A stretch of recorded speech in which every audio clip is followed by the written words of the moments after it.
Supportez-nous sur Patreon et obtenez des récompenses exclusives comme un rôle sur Discord ou encore tous nos cours Udemy gratuits. Au bout de 300 patrons, nous aurons 2 vidéos par jour et au bout de 1000 patrons, nous aurons 3 vidéos par jour. Et bon visionnage à tous. Donc bonjour à tous, et dans cette vidéo nous allons parler de Nmap et comment stocker des données avec ce petit module. C'est parti. Alors, tout d'abord, qu'est-ce que Nmap? Parce que ce n'est pas vraiment une base de données, c'est plutôt un intermédiaire entre votre code et une base de données. C'est-à-dire que ça va en fait simplement automatiquement sauvegarder tout ce que vous voulez sauvegarder à l'intérieur d'une base de données. Et tout ça, ça va le faire en arrière-plan sans que vous ayez à faire quoi que ce soit, à part taper votre code. Donc en gros, c'est, disons, une façon simple de gérer les données avec les projets qui sont petits et, disons, moyens. Ça sera bien sûr inutile pour les plus gros projets. Bon, en tout cas, je veux préciser quelque chose avant de commencer. Nmap utilise des accès aux fichiers système. Ça veut dire qu'il lui faut, disons, un endroit pour sauvegarder les données, donc directement sur un disque. Ça veut dire que, par exemple, Nmap ne fonctionne pas sur Heroku, par exemple. Voilà. Et donc, il y a plusieurs avantages et désavantages. C'est que, premièrement, c'est facile à installer, facile à utiliser, et puis c'est assez rapide. Voilà.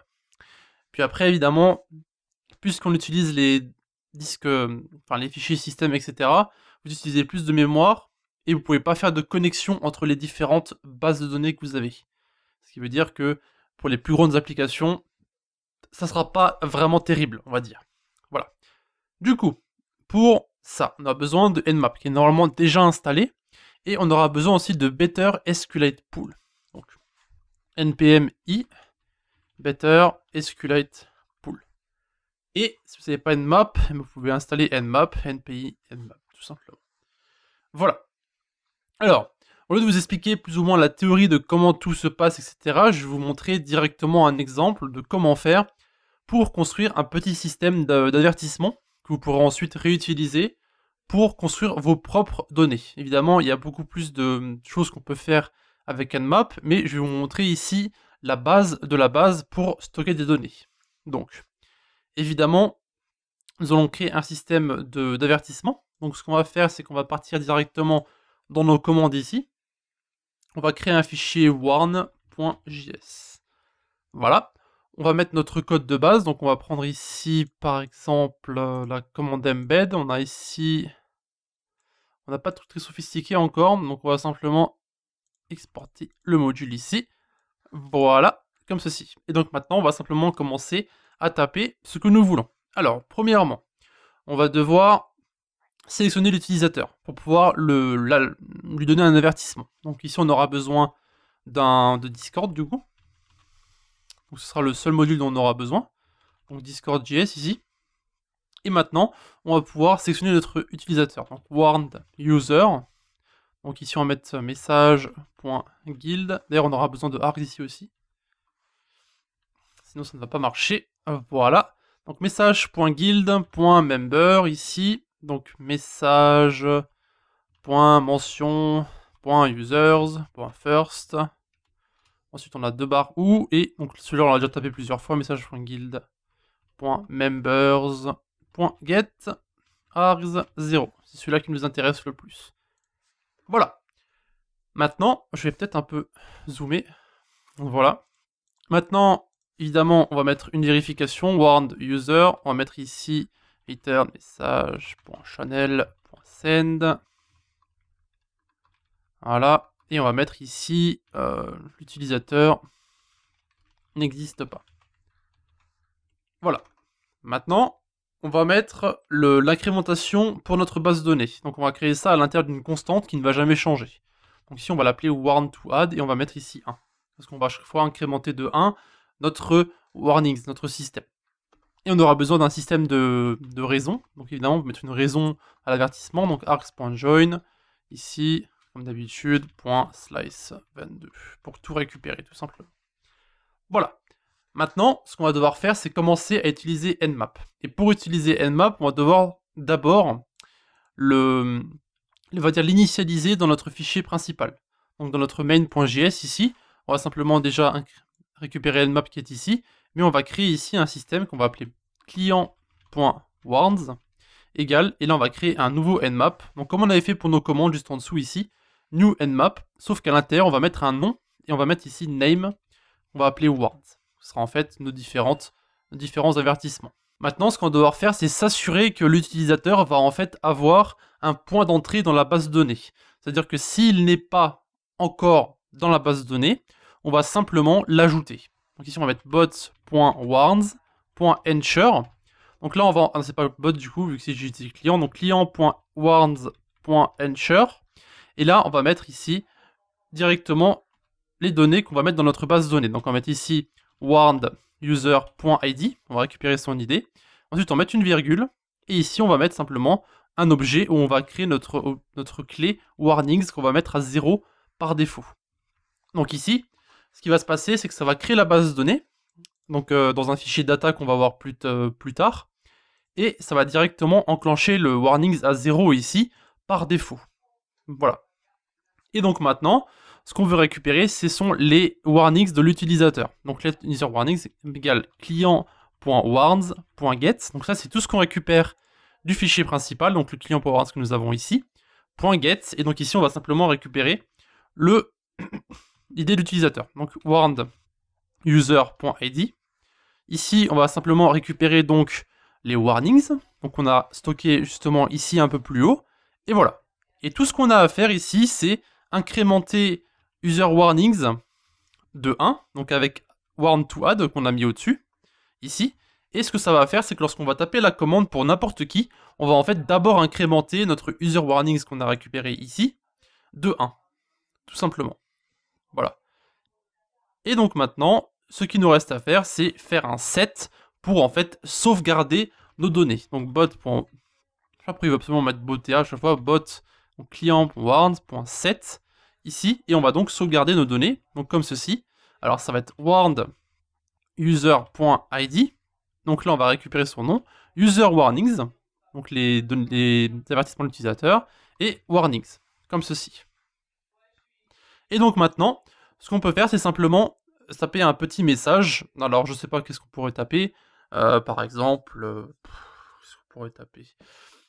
En fait, une condition, donc if bot.warn, non c'est pas bot, je sais pas, je m'en mêle les pinceaux, warns.get, donc là on récupère encore une fois le truc de l'utilisateur, donc ces différents avertissements. Donc si vous voulez bien enlever la parenthèse, merci. On va mettre warned user.id, comme ceci. On va mettre warnings, et là on va mettre un égal 1, et on va mettre notre parenthèse, enfin nos crochets, pardon. Et donc du coup ici ça va récupérer, ou plutôt vérifier si le client qui a un avertissement est à 1. Et s'il est à 1, eh bien on va simplement envoyer un message, donc message.channel.send, ici, et on va mettre donc warned user, on va directement le mentionner, et on va mettre ensuite, donc par exemple, premier avertissement, et donc on va mettre la raison, et ici on met justement notre fameuse raison que nous avons ici. Voilà. Et donc ça va simplement faire un système d'avertissement qui va être ensuite stocké dans notre base de données. Du coup, on n'a pas besoin du Discord ici, parce qu'on n'a pas de fonctionnalité du Discord. Ce qu'on va faire, c'est qu'on va lancer maintenant notre bot. On va voir si on a une erreur ou pas. On aura peut-être une erreur. Ah oui, c'est vrai. Alors moi, du coup, j'ai supprimé le canvas. Du coup, je ne sais pas où est-ce qu'il a été récupéré. Alors, event, skill member ads, oui, c'est ici. Ok, je vais enlever tout ça, du coup. Hop, voilà. Je vais pas m'en servir de toute façon. Et on va mettre ici un simple message. Alors, bienvenue sur le serveur member. Voilà, du coup on n'a pas besoin de tout ça. Parfait. On va pouvoir lancer notre bot. Node main.js. Voilà, donc lancement de la commande, le bot est allumé. Vous pouvez voir qu'ici il y a un dossier data qui a été créé, donc avec nmap, etc. nmap.sqlite, donc ça va être notre base de données.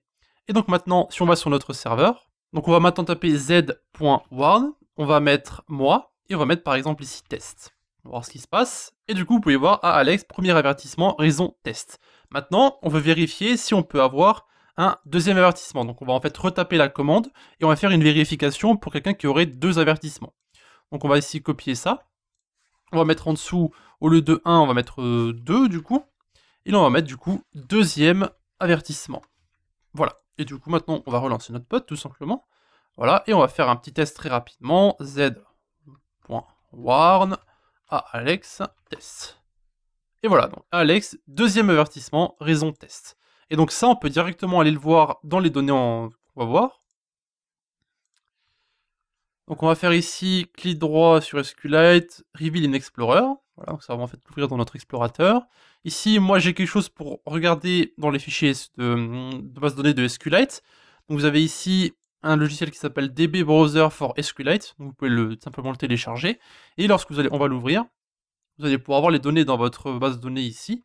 Donc on va dans Browse Data, on va dans notre base de données qui s'appelle Warns, et vous pouvez voir qu'ici nous avons une clé, donc la clé de l'idée d'utilisateur, donc moi, et vous avez la valeur ici, donc warnings qui est à 2.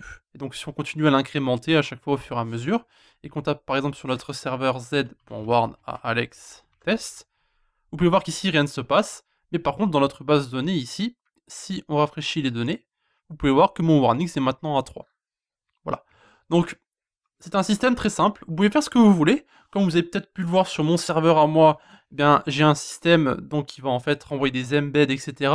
Donc, évidemment, vous pouvez fusionner toutes les techniques qu'on a vues jusque maintenant pour faire des choses qui sont plus ou moins cool, on va dire, avec les différentes fonctionnalités qu'on a vues avec Nmap ici.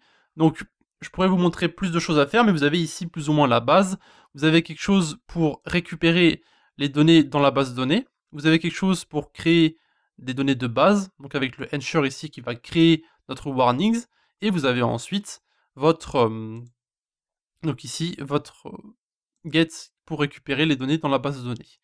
On pourrait éventuellement faire autre chose et récupérer quelque chose comme directement les warns de l'utilisateur. Donc pour ça, on pourrait taper par exemple, on va taper une autre commande. On va récupérer ça, le fameux warns.ensure. On va en avoir besoin. On va créer un nouveau fichier, alors pas dans data du coup, en commande, appeler mywarn.js. On va copier tout ce qu'on a ici, on va récupérer du coup juste ça, et on va garder le ensure. Bien sûr, on aura besoin du warn user qu'on va ici retaper. On va mettre message.guild.member, message.auteur. Ça va simplement récupérer en fait celui qui a tapé la commande. Voilà. Ensuite, on aura besoin de user warnings ici. Est-ce que c'est bon? Le ensure, on en a besoin aussi. Warn-toi des raisons, on n'en a pas besoin. Donc ça, on peut enlever aussi. User warning, il n'est pas réassigné, donc ça je sais. Ça, on peut enlever aussi.